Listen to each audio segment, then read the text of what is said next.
Here are the stories we're covering this week in the Category 5.tv newsroom. Chinese police have arrested a fugitive who'd been on the run for 17 years after they used drones to spot his cave hideout. The world's most freakishly advanced robot dog is now for sale. American entrepreneur Elon Musk has given an update on his Starship and Super Heavy rocket system, and an injured tortoise who lost its shell in a fire has become the world's first recipient of a 3D printed shell. These stories are coming right up. Don't go anywhere. This is the Category 5.tv newsroom, covering the week's top tech stories with a slight Linux bias. I'm Sasha Rickman, and here are the top stories we're following this week. Chinese police have arrested a fugitive who had been on the run for 17 years after they used drones to spot his cave hideout. The 63-year-old had been jailed for human trafficking, but escaped from a prison camp in 2002. He had been living in a tiny cave cut off from human interaction for a number of years. Yongshan police received clues about the man's whereabouts in early September. Those clues led them to the mountains behind his hometown in Yunnan province in southwest China. After regular searches failed to find anything, authorities sent additional drones to help the officers. The drones eventually spotted a blue-colored steel tile on a steep cliff, as well as traces of household garbage nearby. Police then moved in on foot and found Song in a small cave where he'd been hiding. According to the police, the man had been living in seclusion for so long that it was difficult for him to communicate with the officers. State media said the man had used plastic bottles to get his drinking water from a river and branches of trees to make a fire. He has been sent back to jail. It's unreal that he's disappeared for that long and then 17 years found by drones. It's another use for drones. I was part of search and rescue efforts before with my drones for air support, and we had to look for cows. You know, cows got out of their fenced, and cows are expensive, you know, so they hired us, and we did find those cows. Very cool. But yeah, no, it's just another great use for this technology. How long have drones been around for? This is not something he would have planned for in 2002. No, he'd be like, what? What is this? What are those? Aliens. Exactly. Oh, I say the poor guy, but I mean, he's an escaped convict. Yeah. Still, that must have been a world of confusion. Holy. Would have been scary. Having a whole bunch of police drones coming in on you. If you think about that, if you've never seen such a technology, I don't know, maybe he had. Maybe he was like sneaking into town and keeping up on the news. I don't know. I mean, and then when they say that they were problems communicating, I don't think his base communication skills would be a problem, but think about in 17 years how general language has changed. There is slang and everything else, right? It'd be very interesting to really get a lot more information about that interaction. Interesting indeed. The world's most freakishly advanced robot dog is now for sale. We've watched the Spot robot quadruped grow up and evolve from its earliest days as a larger, more cumbersome beast to a carefully refined machine capable of pulling trucks. Now maker Boston Dynamics is putting the Robo Dog on sale. The idea is not to provide a friendly pet that curls up in front of the fire each evening, though. Spot is designed for industrial use, whether that's carrying goods through a warehouse or inspecting a remote site that human operators would find difficult to get to. With that in mind, you can't just put down your cash and walk away with a Spot. Instead, Boston Dynamics will lease the Spot bot to companies with genuine uses for it. Prices vary and are on request, but think in the tens of thousands of US dollars. A nimble robot that climbs stairs and traverses rough terrain with unprecedented ease, yet is small enough to use indoors, is the description on the Boston Dynamics sales page. Quote, built to be a rugged and customizable platform, Spot autonomously accomplishes your industrial sensing and remote operation needs, end quote. For your money, you get a robot that can operate for 90 minutes between charges with a maximum speed of 1.6 meters per second, which is about 3.5 miles per hour. It can work in temperatures of between negative 20 degrees Celsius, which is negative 104 degrees Fahrenheit, and 45 degrees Celsius, which is 113 degrees Fahrenheit, and has a 360-degree camera vision that enables it to avoid obstacles. Spot can operate in the rain, too, and is able to carry payloads of up to 14 kilograms, which is nearly 31 pounds. Buyers can add bespoke sensors and hardware modules to Spot to adapt it for a variety of tasks. That is so cool. It has been neat to see Spot's evolution as a technology. Now, I just want to take it back also to the last story. Could you imagine if they also use Spot, drones and Spot to find goodness, the guy the dog climbing up the side of the mountain. From Black Mirror, like it's just like these little dogs coming at you. What is this? I know. Like even for like search and rescue though, like that's pretty cool. Eh? Yeah. Like, if you can go in like a disaster zone or that's what I'm thinking. Like a volatile area, you could send these in to find with 360-degree vision. Right. To find like lost people or lost pets or whatever. Or they can help with Uber Eats. That would be perfect. I want my Tim Hortons. I want 13. How many pounds is it? 30 pounds? You can hold 30 pounds of KFC? Yeah. 31 pounds of KFC. Oh my goodness. Perfect. So because Boston Dynamics isn't selling them, they're leasing them, does that mean that they retain some of the rights to release the information of what they're used for? Because how fun would it be then to see the adventures of Spot? Right? Like maybe Boston Dynamics has you sign a waiver saying you must share pictures or you must give there you Instagram. Go. Or I'd really like to know what Spot ends up used for. Yeah. There's so much potential there. Now we've got to take a quick break. The Crypto Report and more of this week's top tech news are coming up. Don't go anywhere.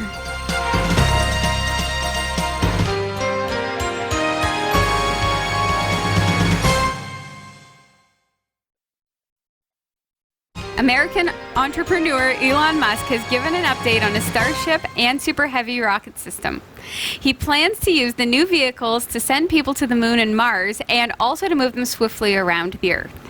The SpaceX CEO is in the process of building prototypes and plans to start flying them in the coming months. The Mk1 version of his Starship would begin high-altitude tests in the next 1 to 2 months, he said. The entrepreneur told an audience gathered at the company's Boca Chica, Texas facility where the prototype had been assembled, quote, "This is the most inspiring thing I've ever seen. This thing is going to take off, fly to 65,000 feet, about 20 kilometers, and come back and land. That is a giant thing. It's really going to be pretty epic to see that thing take off and come back," end quote.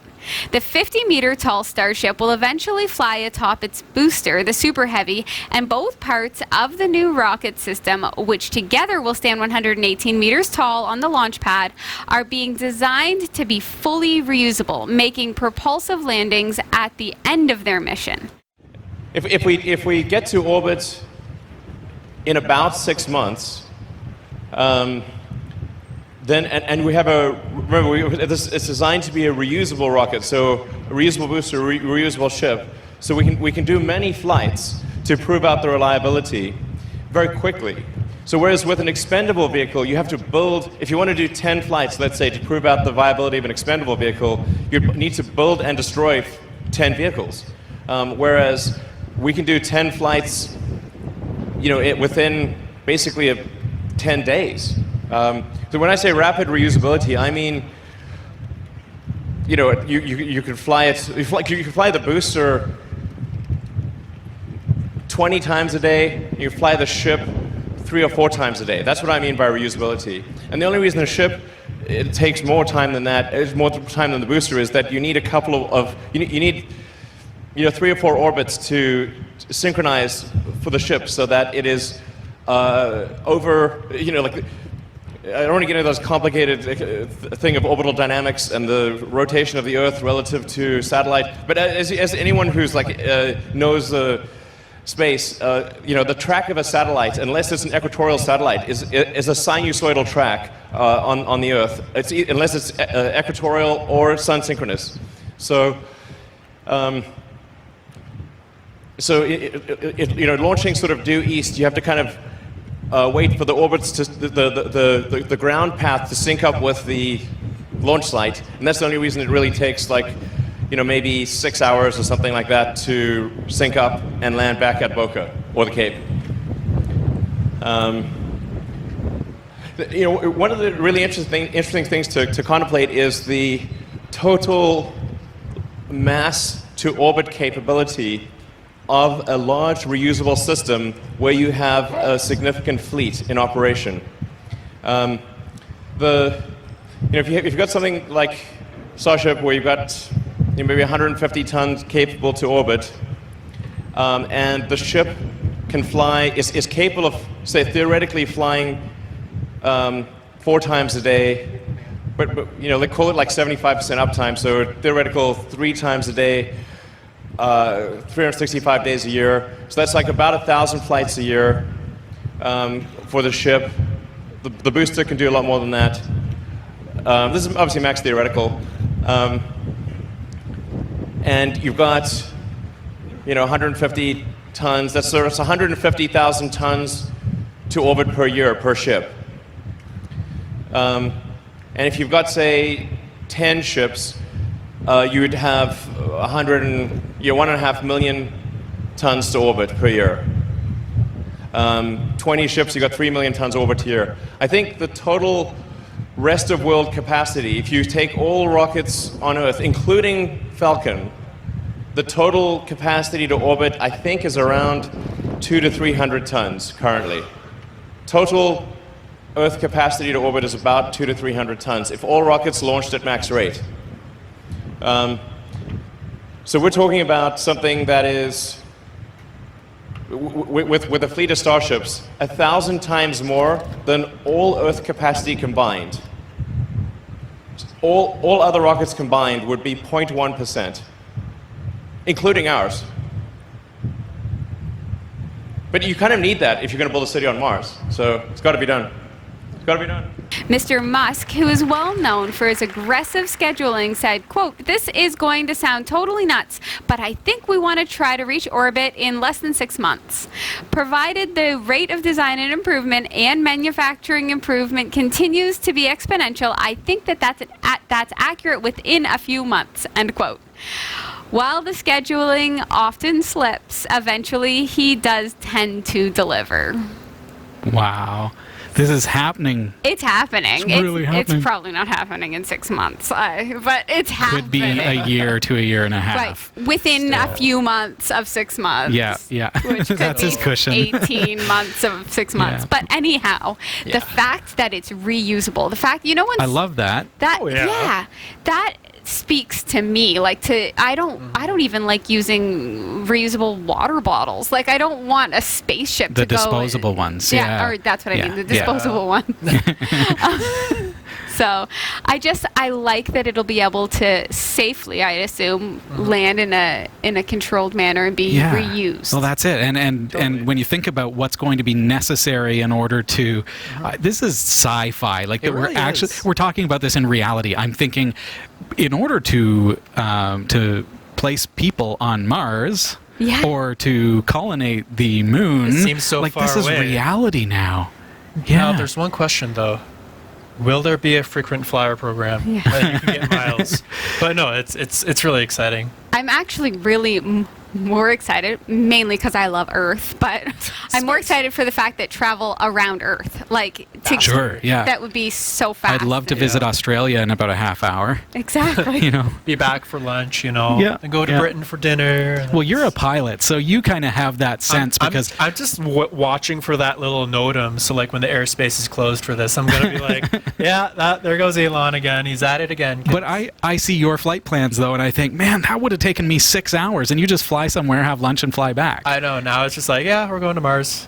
And that's how it's just going to be reality at one point. I mean, it's not going to be in 6 hours, but or 6 months.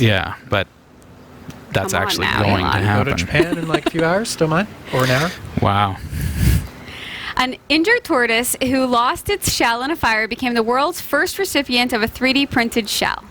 When it comes to animals who are vulnerable in a forest fire, tortoises probably aren't the first to come to mind. However, they've been among the many victims of a fire in Brazil. One of the turtles who was injured in the brush fires was in desperate need of medical attention. They call him Freddy. He was badly burned, and his shell was actually destroyed from the fire. Turtles depend on their shells, so Freddy not having his was a big problem.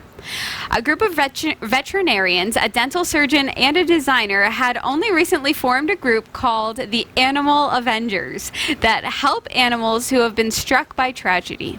Freddie was their first patient and has been saved through the innovative use of technology. Freddie now lives at the home of one of the veterinarians who helped with the prosthetic. That's so neat. I actually really picture that as they save more and more animals, they're just going to adopt them as they save them. So, really, this veterinarian and the dental surgeon and everybody, they're just all going to have this random, group they're of going to open animals. a zoo of 3D printed animals. So cool. I love it. When tech comes into play to, save animals and the earth. Absolutely. Anytime, I love tech stories where, our human life is helped or improved, and to think that they're doing things for animals as well. I think that's so super cool. We've got to take a real quick look at the crypto report, if we may, just to get a look at where things stand on the cryptocurrency market as of 1800 hours Eastern Time on Wednesday, October 2nd, 2019. Bitcoin dropped about $362 US over the past week. Wow. Very volatile, and we're not really sure where it's going. It's down at $8,261.54 US this week. Facebook Libra still not trading. Super steady. Yep. At zero. Litecoin is holding fairly steady. It's down a little bit at $55.68 US. Ethereum is at $177.53 US. Monero is losing a little bit at $55.82. And the two that are holding real steady are the ones that are. It looks like the microcoin market is just holding where it is. Yeah. It's not really fluctuating at the Satoshi level at all. We're looking at Scala this week again at 0.33 10,000ths of a cent, and Turtlecoin at 0.24. Remember, if you're going to invest or have any involvement in the cryptocurrency market, it's always open and it's always volatile. It's 24/7, so things could flip on their heads overnight and through the night. So when you invest, make sure that you invest only what you can afford to lose. Big thanks to Rory W. Nash and our community of viewers for submitting stories to us this week. Thanks for watching the Category 5.tv newsroom. Don't forget to like and subscribe for all your tech news with a slight Linux bias. And for more free content, be sure to check out our website. From the Category 5.tv newsroom, I'm Sasha Rickman. And I'm Robbie Ferguson. And I'm Henry Bailey-Brown.